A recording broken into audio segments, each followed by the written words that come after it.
Well, hello everyone. Let's make a start because we're at time. Thank you very much for joining us.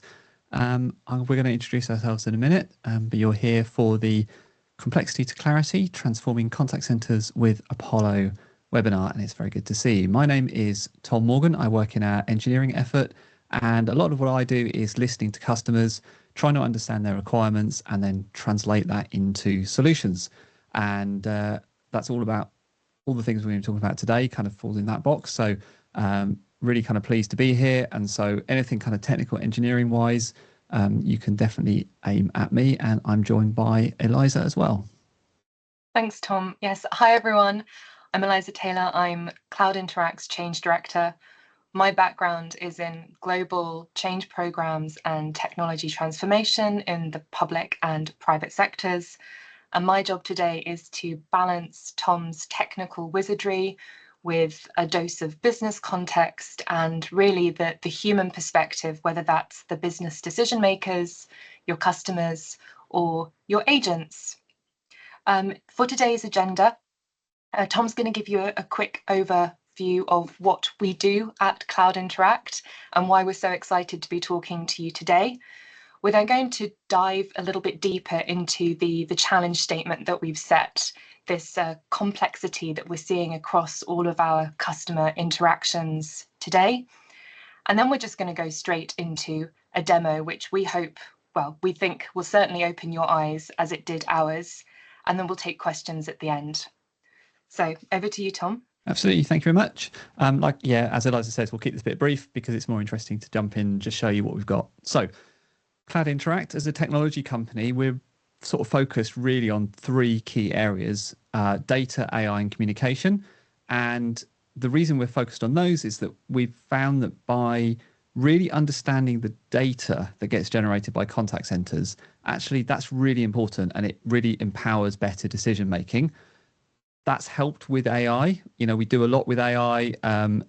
We're we think we're right at the edge of what's happening in AI at the moment, but actually how we can use that with the data we're getting out of contact centers to really try and separate the signal from the noise. And then the final part of that, because that's no good by itself, actually the thing is communication is so important, and we know how important that is to you as well as your customers. And so we work with you to help enhance your communication strategy. So it's not a purely kind of technical approach. So putting all those things together, our aim is to ensure that every interaction consistently delivers on your outcomes and the outcomes that you want. So Apollo is the name of our intelligent data solution that we're going to be showing you today, and that helps you deliver on this promise. It's been built in-house by people who deeply understand contact centers and their complexities. Apollo will take your untapped contact center data and it will turn it into real-time actionable insights. It will give you some clear pointers for driving meaningful change as well. And we're kind of excited by it. We think it's pretty interesting and exciting, and we can't wait to show it to you today. Fantastic. So let's face it, the reason that you've joined us today is because you recognize the same challenge that we recognize in today's industry, and that's complexity. And the good news is that a lot of that complexity has come from growth in the sector, growth in the number of customers that we support, growth in maybe the products and services that those customers are consuming. But what that also means is that a lot of the clients that we see have also seen growth in the channels that they use to support their customers. They've seen growth in the number of issues, in the number of contacts that they receive. And therefore, they also see growth in the size of their teams, the human teams that need to keep everything running. And whilst customers are fantastic because customers equal business equal profit, customer expectations have never been higher. The way that makes most sense to me is that when I think of myself as a customer and an interaction that I've had with my bank or my insurance company, I'm not just comparing it to the last time I spoke to that business. I'm comparing it to how easy it is and how I feel when I've had an interaction with any business across any industry. So I'm comparing it to the last time I had to return something to Amazon. I'm comparing it to the ease of being able to buy something off Netflix. And when every interaction is compared, is competition, that's why we see such explosive growth in not just the technology that's available to us, but the technology that we feel we have to use because our customers not just expect it, but demand it. So what that means for a lot of the businesses that we see is that the tools and the systems that you use have slowly been growing over time. You might have rolled out more features, you might have added on whole new platforms that expand the capabilities to meet your customer demands. But each of those new tools or systems comes with its own set of data. And that data, as you'll know, is it's the lifeblood of the company. It's the lifeblood of how you make decisions, how you decide what's working well, what isn't, where you need to invest more time, money, make improvements, etc. But the insights are lost in these silos. The way that the data is reported on from one of your platforms or systems or tools or features isn't the same across all the others. And what that means is that you've probably got a group of people sat behind the scenes that have to regularly aggregate all of that data and try and make sense of it, try and benchmark it. And then they have to summarize it to send it up to the business executives, the decision makers, the stakeholders, the service owners, the product owners. All of these people who are interested in the story that your data can tell, but it's too much noise. Your data isn't telling a good enough or a specific enough story for you to be able to make the decisions you need to drive those improvements. And this slowed down decision making holds you back, stops you from getting the most out of the technology you already have and technology that's already available on the market. I promise to bring human perspective into this as well. And this level of complexity across the systems and across the demands are also really evident for the people involved in the system. Not just customers, but also agents. So imagine you're an agent and your performance is based on how well you meet SLAs or KPIs, key pieces of that data that's being reported on. But the way that you work is stacked against you. It's slowing you down. You might log into your laptop, you work remotely, so you have to then access the remote desktop. The system that holds the telephony for the contact center is separate to the system for live chat. That's separate to the system where you check your schedule or submit your timesheets or request your vacation. You probably have another system, a CRM, where you find customer information or you have to log information after a call. You probably have a knowledge base for your agents where they can see most commonly asked questions or instructions. And then say you have a business where your model is shipping or delivery or order statuses, that could be one or more plus third-party tools. So your agent is sat there and best case scenario, they've got 5 to 10 windows open, maybe more. They're not having a seamless experience. So how can the customer on the other end of the phone be having a seamless experience? And I do think that's one of the things that's overlooked. The other thing that I don't think is spoken about enough, and that we see a lot in clients that have had this massive growth, this scale that they now need to try and tackle, is that in the same way that you've added technology on piece by piece, bit by bit, adapting and scaling, and your data has come in piece by piece and bit by bit, you've been adding business processes in this piecemeal way to adapt, to adjust. But unless you've been incredibly far-sighted, it's impossible to look that far ahead and build a seamless end-to-end process, which is, hugely efficient, automated everywhere it can be.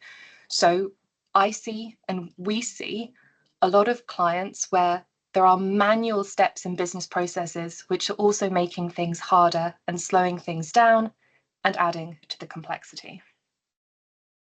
Yeah, definitely. And the complexity is not just on the business side as well, it's kind of on the technical side. I speak to quite a lot of technical teams and quite a lot of them are pretty cheesed off, honestly, because like maybe you've inherited a contact center to look after because it was digital and it plugs into the wall. But maybe not. Maybe actually, that's your heritage. You've come from looking after contact centers. But today's contact centers are so different. It's evergreen. Like every month there's a new feature, and you have to keep up with that. And not only that, you're being asked to do more with less, and to try and keep on top of things.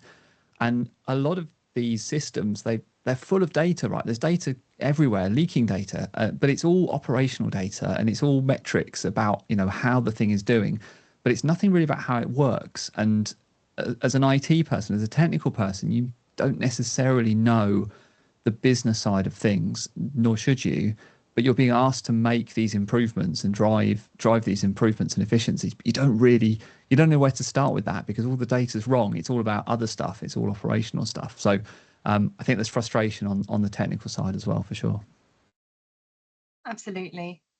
So, what's the solution? We think the solution is Apollo, because Apollo uses AI to dig deeper and to cut across all of those data silos, so that it can surface the information that matters alongside business insight and analysis, so that you can identify opportunities for improvement and then prioritize them, so that you can build a business case that allows you to move ahead. And we're going to get to a demo in a minute, I promise. But I just want to kind of tee it up a little bit more, because the technical side of things is kind of interesting for what we're doing at the moment. So imagine you've got all your contact center data, but rather than just looking at it in terms of different calls, what if you could dig a little bit deeper just to understand what goes on inside those queues, in terms of categorizing calls into different buckets of information, scoring them against how, their characteristics about satisfaction, about automation, like the potential for automations, being able to do things like streamline the ID verification. So not only are you more secure, but you're saving time. What about if you had something that was sort of integrated seamlessly into your contact center, but also scalable? So as your business grows, it can grow with it. Something that is capable of processing the amount of data that you're generating out of your contact center, but it give you back actionable trends, customer needs, and real areas for improvement. So that's the sort of goal we set ourselves when we set out on this journey, to try and bring customers something that they could really use. Yeah. All right. I think it's time. So I'm going to share my screen. The way we are delivering Apollo to you, there's a whole bunch of stuff under the hood, but it gets presented to you in either QuickSight or Power BI. I think I'm going to live mostly in Power BI. I'm going to show you QuickSight, but just so level set, we're using demo data sets, of course we are. But the demo data set on our Power BI instance is just a little bit better than our QuickSight one. But I just wanted you to be aware that you have options between QuickSight and Power BI. This is exactly the same reports, same screens you can see, and I'm going to start here. So this is our super high level executive summary. We've got lots of different queues in here, but we're just focused in on one. And we're going to start with high level information about what's going on in this queue. And some of this information, some of this data you'll be familiar with in terms of number of calls and number of minutes and agents, and none of that stuff is new. But we are deliberately calling out the fact that, leaving aside automation for a minute, like we think automation can really change how contact centers work. But if you disagree, and maybe by the end we might change your mind, but if you disagree, I think we can agree that even without any automation at all, call verification is a time sink. So if you did call automation, what would it mean to your contact center? So we can pull out the time that gets spent in every call doing call verification. And so we total that up and give you a total number of minutes for the time spent doing call verification. So if you need an ROI for putting in a biometric system, like a voice ID system, to do your IDV, this can give you that. But also underneath that, you can see as well, we've categorized a large portion of these calls in this particular queue as being automatable. So we think these calls could benefit from some level of automation. And then if we did that, this is, the amount of minutes that would be saved.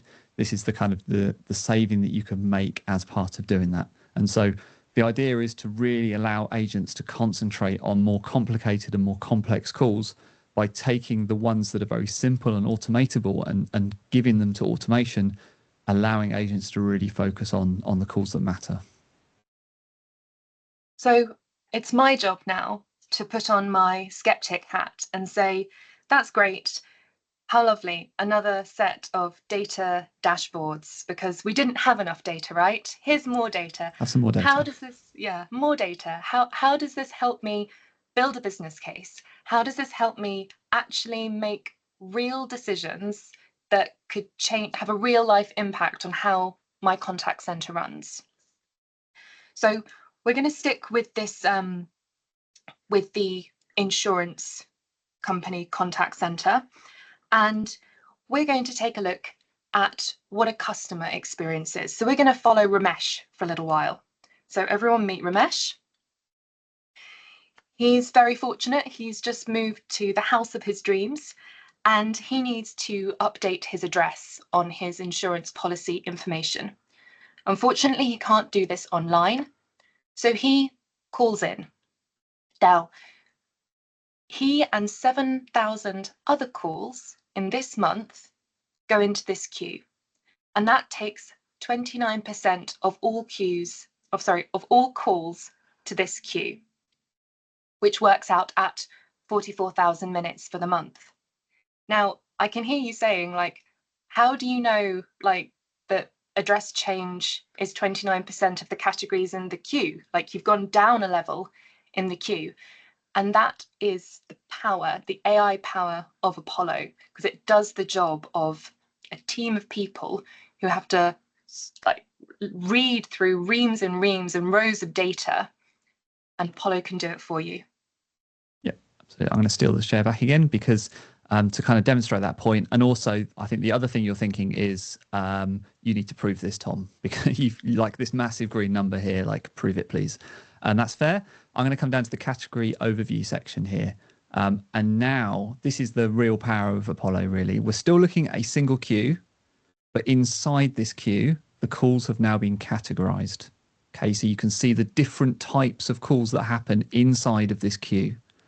And I can choose the address change one, and I can see those percentages. I can see the things.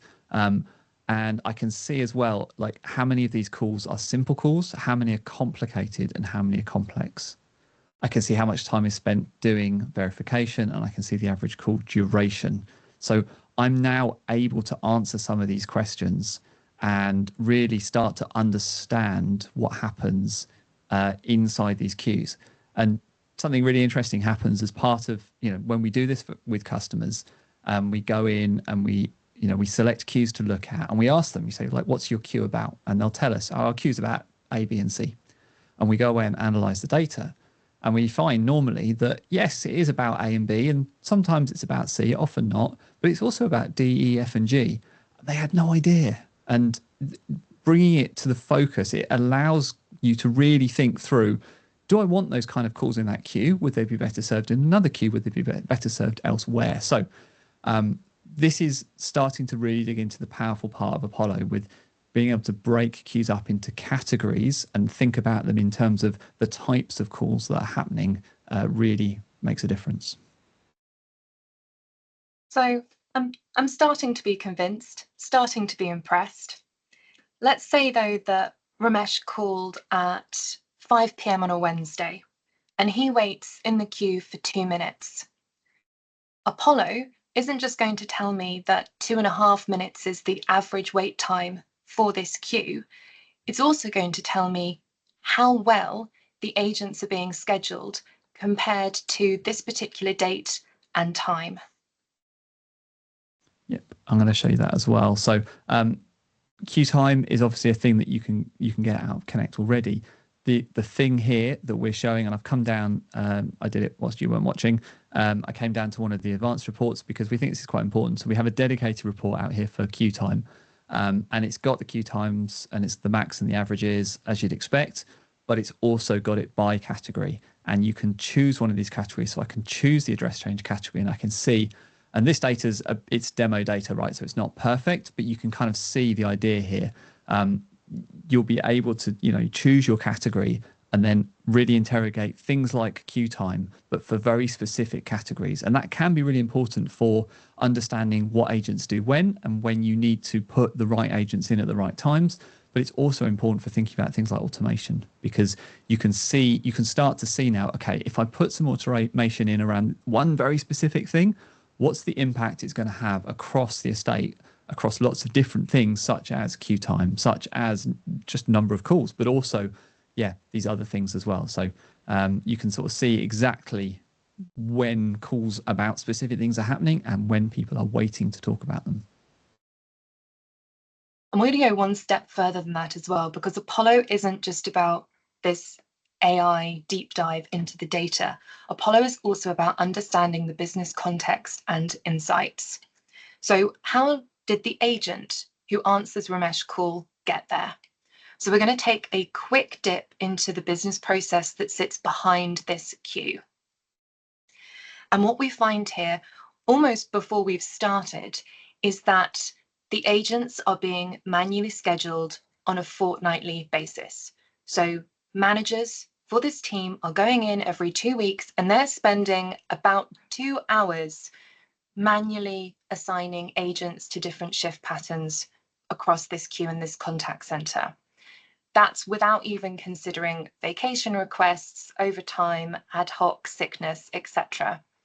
Now, many of you on this call will probably already know, but for those of you who don't, things like Amazon Connect have really powerful predictive forecasting, scheduling, and capacity planning tools that integrate into the same tool set that agents are working in and day out to receive and to handle contacts.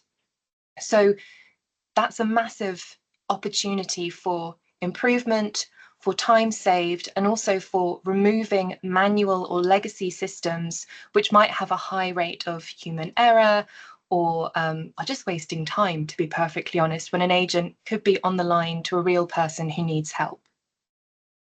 So let's head back to the call. Ramesh has got through to the agent, and because he needs to update his profile with his new address, he goes through ID verification. Now, for Ramesh, he fumbles a little bit. He can't find the exact information he needs. He's just moved house. He gets his verification wrong. And so he spends 3 minutes, 30 seconds on IDV in this particular interaction. That's unusual. We know from the data that that's the longest duration in this month that anyone has spent on ID verification in this queue category. On average, though, it's 46 seconds. Now, this insurance contact centre has, for this month, about 70,000, just over 70,000 calls. Now, let's take a conservative estimate and say that half of those required ID verification. So that's 46 seconds of agent time multiplied by 35,000 calls. So those minutes start adding up really quickly, don't they, Tom? They do. It's huge. And we do think that this ID verification piece is really important. It's why we surface it on the executive dashboard. And it's important for all the things Eliza just said around agent time, but it's also the fundamentals, like the building block, the stepping stone of getting into automation. Because if you can automate the call verification, that identity verification part, it really opens up the possibilities for what you can do. Because once you're sure you know who the person is, then you can do all sorts of things around bringing back their data and taking action on their behalf, automating processes without, you're really kind of opening up your possibilities there. So we think it's really, really important. And so even if you don't actually plan to do any automation today, I still think it's something you should look into, and just see what would be involved. And because the tech is pretty amazing. There's stuff built into Amazon Connect to do it. There's partners that can help you take it further. There's lots of stuff there. But we think it's important. That's why we put it on the executive dashboard. And actually, we have a dedicated advanced report for it. Again, goes into detail about how long it takes in average and maxes, again, across different call categories, because it might well be, depending on what you're doing, You know, address change might be quite a good one, but there might be worse ones as well, and so you might want to sort of think about that and how you get into that. So yeah, identification important. So let's follow Ramesh to the end of his journey today. So he's updated his address details. He's spent just under 7 minutes on this call, plus 2 minutes waiting. Now, we know from Apollo that on average, the 29% of calls that go into this queue about address changes are about 5 to 6 minutes duration on average. His ID verification has skewed that slightly. And he's happy. His call's been resolved, his address details have been updated, maybe not overjoyed that he had to call in to make this change, but you know, all is well. And this is when Apollo goes one step further.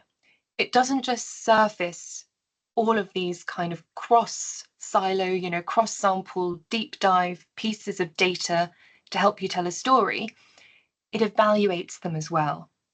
So 29% of this queue, as you will have seen from Tom's dashboards, was about 7,000 calls.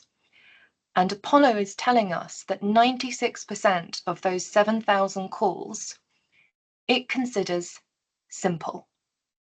Now, I'm going to hand over to Tom to walk you through the kind of the training and the rationale that goes behind that rating. But in essence, what Apollo means is that it thinks there's potential to automate, at least in part, 96% of that 7,000 call, and that's a single month's worth of data. Yeah, this is definitely another one of those prove it moments, isn't it?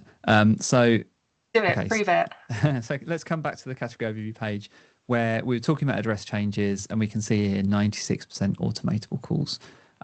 So yeah, it's natural to say, okay, how do you come to that number? What's a simple call?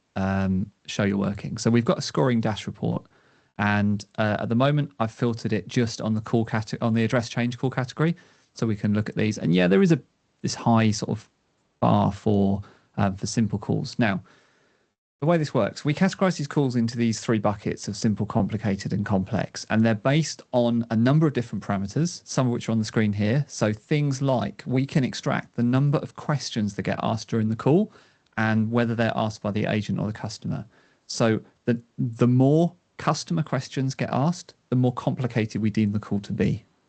The amount of non-talk time spent on hold, time spent in silence between the agent and the customer, again, it's another trigger point for that might be a more complicated call. The amount of agent talk time, again, the more of that there is, the more complicated the call is likely to be. And then the general duration as well feeds into. So we take these metrics, a bunch of other metrics as well, and then we come up with a scoring system. It's a weighted scoring system that allows us then to put calls into these buckets. And the reason for doing this isn't kind of because it makes nice looking graphs. The point is to give you a handle on what to do next, because just automating isn't realistic. Nor is it specific, and nor is it likely to achieve the outcomes you want for the money you spend. The idea is here to tell you where to start, to give you what's the lowest of low hanging fruits. Where should I start if I want to get into doing automation? So by putting them in these buckets, which are relative anyway, not absolute, it allows you to say, okay, if I was going to start somewhere, where should I start? Should it be address changes? Should it be order details? Should it be shipping? Should it be complaints? Gives you those relative values to understand where to start, and then where you can kind of go and make the biggest difference. Yeah, it's powerful stuff. But it's not, as I said, just about using AI to surface this data. We also lay over what's happening in the business context and the processes behind the scenes. And what's happening here is that after Ramesh has hung up and the agent fills in his after call or her after call work, what we're seeing in this particular contact center is that they've got very limited reporting and very manual quality management processes. So again, this is another area where making improvements filters back through into the experience that the customer gets, into ensuring the consistency of the customer experience, and also into making sure that your data is dynamic and relevant and able to answer the questions that you're posing to it. So I think we can all agree that Ramesh here has had quite a simple journey. As Tom said, this is definitely an example of low-hanging fruit. And this isn't all Apollo can do. So I decided that we wanted to challenge Apollo a little bit further. So same month, same set of data, but we're now going to look at a different queue because over the weekend, poor Ramesh in his new house has suffered from a bit of a freak storm, and there's quite a lot of property damage, which he's not very happy about. And he now needs to get in touch again with his insurance company, work out what his policy covers, and how he can start making his claims. So he calls back. Unfortunately for Ramesh, he is one of 34,000 calls that the contact centre is going to receive as a result of this freak storm. This 34,000 makes up 67% of the general queue. And believe it or not, I mean, I believe it, but I can barely say the numbers, over 300,000 minutes. I always stumble over that one because it just seems, it's like, you know, how many minutes fill an aeroplane? It's a lot, feels like a lot. Now, he calls back same day, same time, and unfortunately, it's a 19-minute wait because he's queuing with the 34,000 other people who have got storm damage and they need to get in touch to take action. But what's interesting here is that all of that amazing predictive forecasting and automated scheduling and capacity planning based on historic trends isn't equipped to deal with this. This is an out of the ordinary, you know, freak event. So but that doesn't mean there aren't technical options that can be leveraged to mitigate the impact on the contact center of this kind of activity. Yep, definitely. I'm just going to take everyone back to this category overview page for a second, which is where we sort of were before. And up till now, we've only been looking at a single queue. But I can change the queue selection here. We've been looking at accounts and technical issues because we were looking at address changes. There is another queue here, the general queue. That usually kind of ends up taking all the calls that don't end up anywhere else. So if we flip over to that, and yikes, we've got this big outlier here that looks different from how the previous queue looked. And you can see this like big influx of calls about one very particular thing that was not planned. Spikes like this, they're going to show up on the Amazon Connect dashboards as well, and they're a really useful metric, real-time metric to see what's going on and to deal with the operational kind of agent planning and all that kind of side of things. And it will show up in increased wait times as well, so something is wrong. In a small contact center, you might be able to get a sense of what's happening just by talking to agents and just kind of getting the feel of the room. But it can be hard, especially remote as well. It can be hard to get to the bottom of exactly why a spike is happening and what you should do about it, and what is it that people are searching for? Are they searching for some information? Are they looking to do something? What are they trying to do? And so this is where this can really help.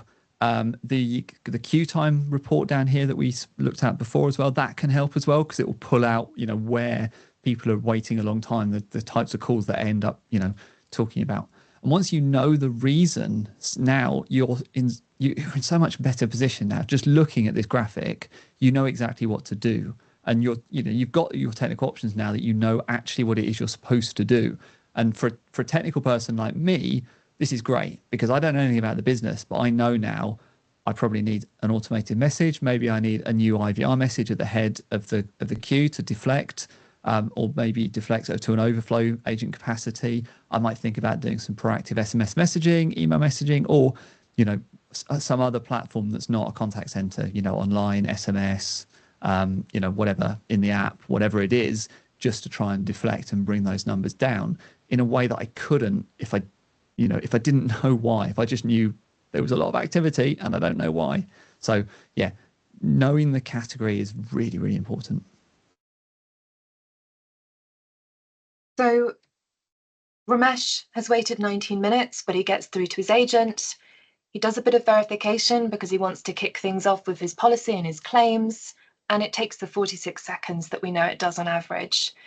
But Ramesh, even though he's got a good outcome, he's had his call resolved, his claims being processed, he knows that some of the repair work is going to be covered, he's been on this call for over 20 minutes. He's not going to be super happy.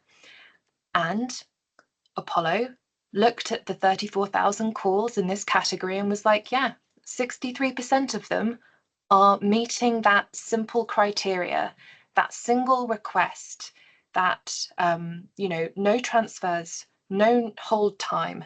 There is, as Tom said, there's high potential and opportunity for automation here.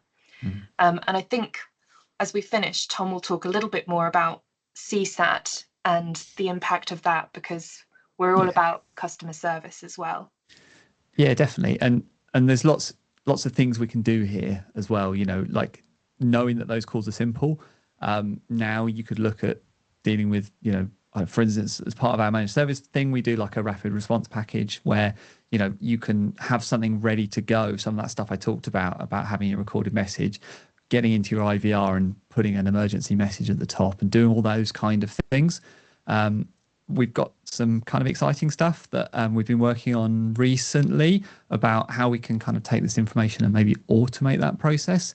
So watch this space if that sounds of interest to you, because we're working on some cool stuff. But yeah, no, as Eliza said as well, this is a really interesting example actually, because it reminded us of something as well, which was customer satisfaction, and CSAT is really important. Some of the data that we take and put into Apollo is specifically around, was the customer satisfied with the outcome of the call? So what I mean by that is the thing that the customer set out to do on the call, did they get it done? Was the call resolved in that way? Not was the customer happy or sad or satisfied, was the customer satisfied with the outcome? And the reason that's important is if you think like customer satisfaction is a useful metric sometimes, but sometimes it can camouflage some things. And actually in our particular example, I doubt anybody calling up about this is particularly happy, right? If you're calling up because your house has been damaged by flood damage, you might have a technically perfect call. Your agent answered all your questions. You know exactly what you need to do, but you're still pretty grumpy, right? The sentiment on that call is never going to be great. And actually using sentiment as a scoring metric for agents can be dangerous in those kind of situations where everybody is sad all the time. So actually having a better way to do it, such as inferring, was the outcome met? Like the business outcome of this queue, is it being met? So we think that's a better metric, or at least a comparable metric to just out and out satisfaction. Yeah. And I think the final takeaway from me is don't underestimate Apollo. We spent a lot of time today talking and showing you how it can surface using AI, these data insights, and overlay that with, business insights, so that you not only can identify opportunities, but you can prioritize them and have the data you need to build a business case around them. And as a change manager, as someone who works in transformation, that's really exciting to me, because one of the hardest things to do in a transformation is to be able to tell a really compelling story of your change. And Apollo not only shows you all the things that you can do to improve or build towards a better way of providing your services, your customer interactions, it shows you what to do first.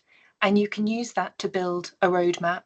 And you can use the data it surfaces to really demonstrate to people why you are doing certain things in a certain order. And the power of that, it's really powerful. It shouldn't be underestimated. And I think that's what excites me most, because we know that 79% of technology transformations fail to deliver the expected results. I'm not saying that they fail altogether. I'm sure that most of them actually manage to introduce the new system or implement the new piece of technology. But the expected benefits that were written down in the business case are very rarely fully realized. And the way that Apollo works, it gives you the metrics that you need to measure, and it helps you get everyone on board on understanding what you're measuring and why it's going to make the business, their lives, the process flows better. So yeah, I'm a bit of an Apollo convert, I have to say. Definitely. Right, we're almost at the time for questions, I think. and things that you can do. I'm wondering, so for questions, please use the Q&A to ask your questions. Yeah, Elijah, you can talk through his slide if you want. I was going to say this might be a good time for the super secret thing we talked about earlier.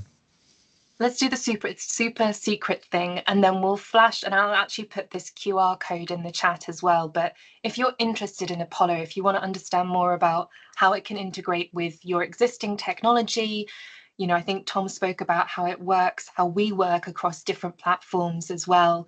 This is relatively technology agnostic, so we hope that we can help as many people as we can. You want to scan this QR code and you want to come talk to us because we're lovely and we want to talk to you. Absolutely.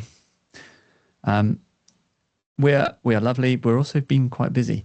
Yes, whilst we wait for your questions, and so yeah, like I say, do use the Q&A thing. There is something else we can show you as well, which we weren't going to show you until kind of first thing this morning. Elijah, I don't know if it's on the end of your slides, and if it is, if you can share it. If not, I can talk through it. If not, it's completely separate from Apollo. It's a completely different thing, but our engineering teams have been working on a complementing product or complementing service, which we think might also be of interest to you. But we don't really have lots to talk about yet. But we have a screenshot, so there is that. But actually, we got a kind of an okay this morning to talk about it with our leadership. So this is completely different. So park everything you know about Apollo. This is going to be something new, and it's not quite ready yet, but we are kind of starting to think about who we show this to and who we work with to kind of make it into a product. So this is, yes, we've got the communication widget for Amazon Connect for doing video, which is really good.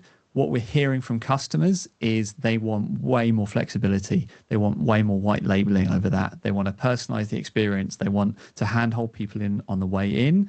They want to make kiosks. They want to have big buttons to just press to call. They want to do screen sharing. They want to have the recording. They want to have the transcript sent to the user afterwards. They want to do a million different things. And so that's what we've been doing. We demoed this internally from our engineering team yesterday on an internal all hands call, and it got a really good reception. And off the basis of that, I got an okay from our leadership this morning to show it to you. This is WebRTC. It's completely in the browser. There's no plugins required. There's nothing like that. User hits a web page. You can use existing scheduling tools to set this up. And so you can come in. This will connect it back to Amazon Connect. It's all an Amazon Connect call. The call stays in Amazon Connect. It shows up in contact search, all of those things. But it's using WebRTC on the front end to deliver the experience for voice, for video, and for screen sharing, and it's completely white labelable. So we're really excited about it.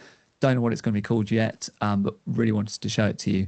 If that sounds interesting to you, if you've got some interesting use cases you want to talk through, we'd love to get your feedback. And this is a really good time to do it as well, actually, whilst we're still thinking about shaping the product. So that's enough about that, but I just wanted to kind of get that in right at the end because I think it's really interesting, and there's probably a lot of overlap between the people who would use Apollo and the people who would use this, and you can imagine kind of as we probably towards the latter end of this year, I expect there'll be interplay between those two things as well. Yeah, amazing, really exciting, Tom. I'm pleased that we could share it today. So Louise has shared the link in the chat if you do want a follow-up kind of session with us, or you can scan the QR code here. I think we've had a couple of questions in. I think this first one is probably for Tom. How does Apollo handle multi-channel support, phone, chat, and email? Really well. Of course. So phone is, in some ways, phone is the hardest problem, which we've solved first, because fundamentally a lot of the data we get that powers Apollo and a lot of the data that's unique and not different from what you can get out of the box with Amazon Connect is based around the transcript. And so we get that for the phone calls. Actually, it's relatively then straightforward to use the same thing for chat and email. Some of the rules are different, and certainly some of the scoring around what is automatable and what's not is slightly different because there's different signals. We've got these signals in place for instance, for voice.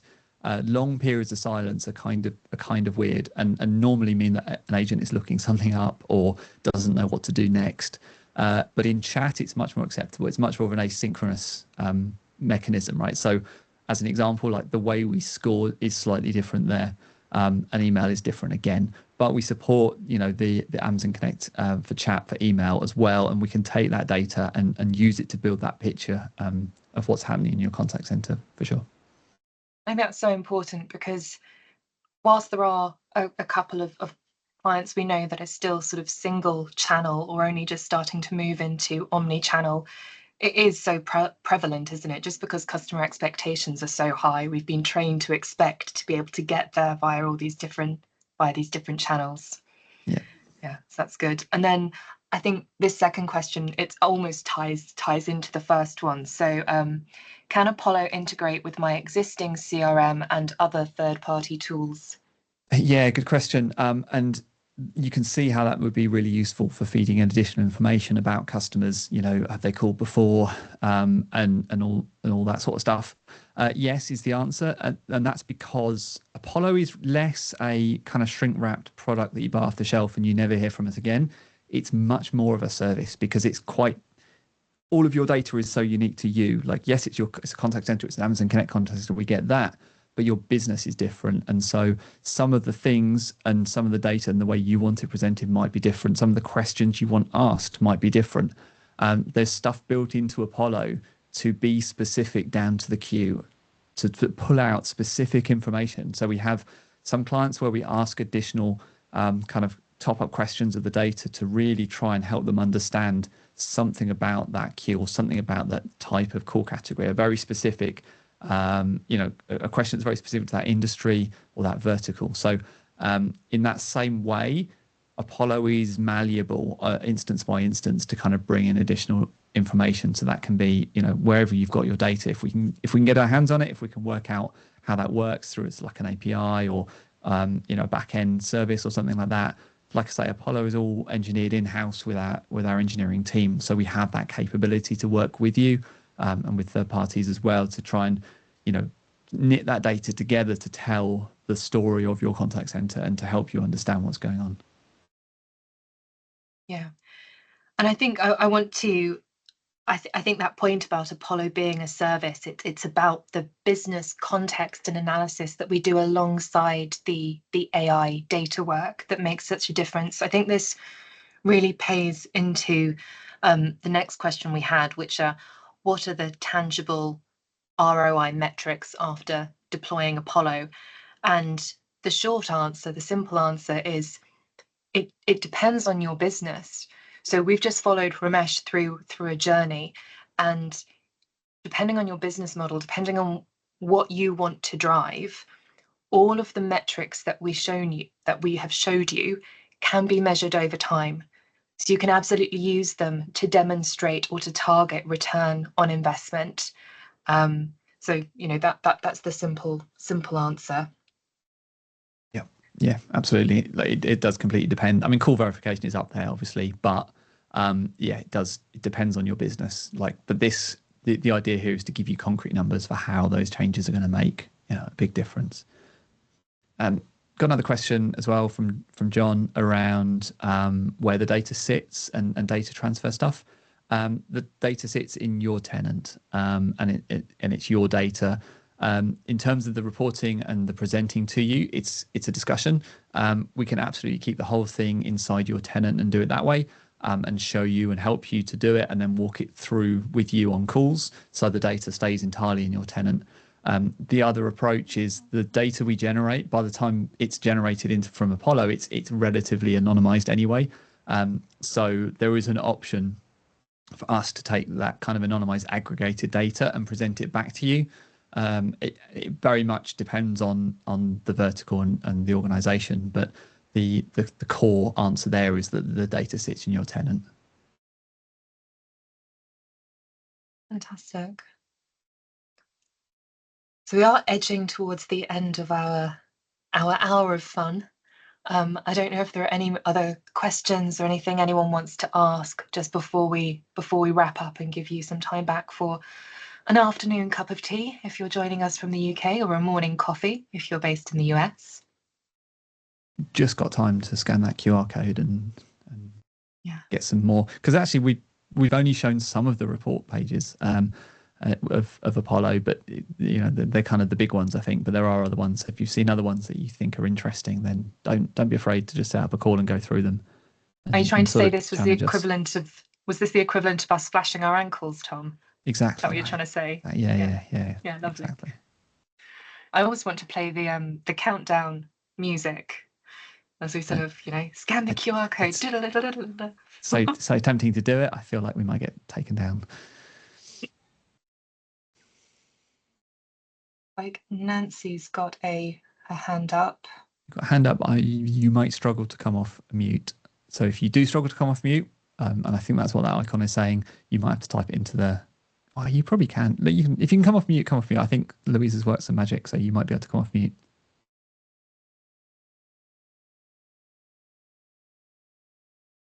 Oh, she's typed it in the chat. So is Apollo only the dashboard?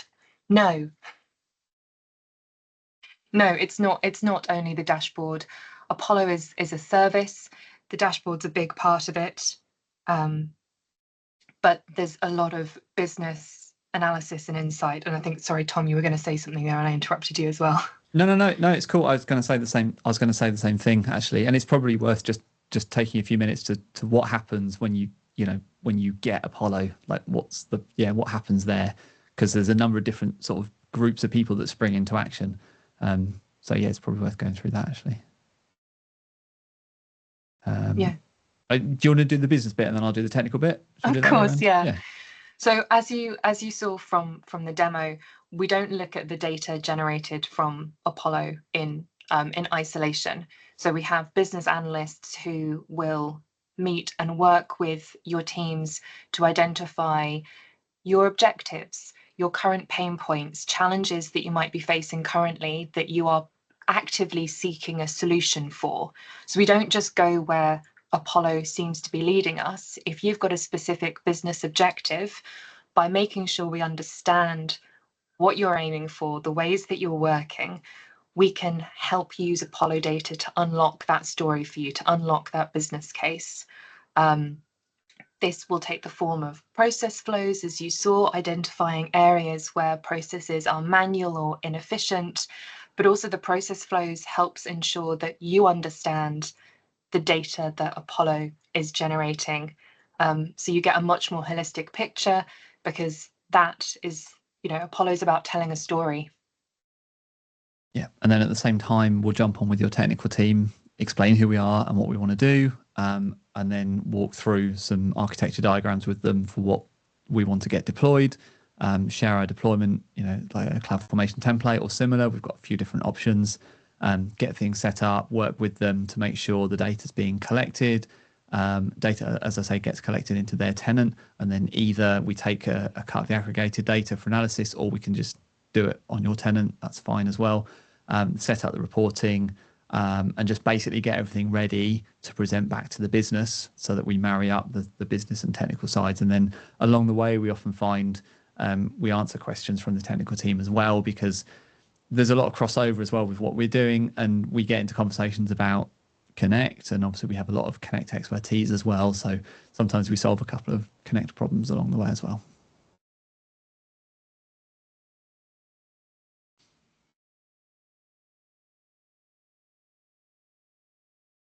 Super. Okay. Cool. Any more? You have to type quick.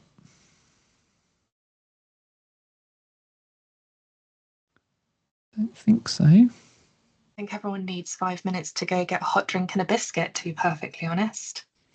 So I'm gonna take this QR code down, but obviously the link is still in the chat. Yeah, thanks for coming along. As you can tell, we're pretty excited about Apollo. It's showing us things and unlocking potential in the contact center world that we haven't seen for a while now. So yeah, big steps forward. Yeah, definitely. Thanks very much for your time, and hope to speak to you again soon. Thanks very much for watching. Thanks, everyone.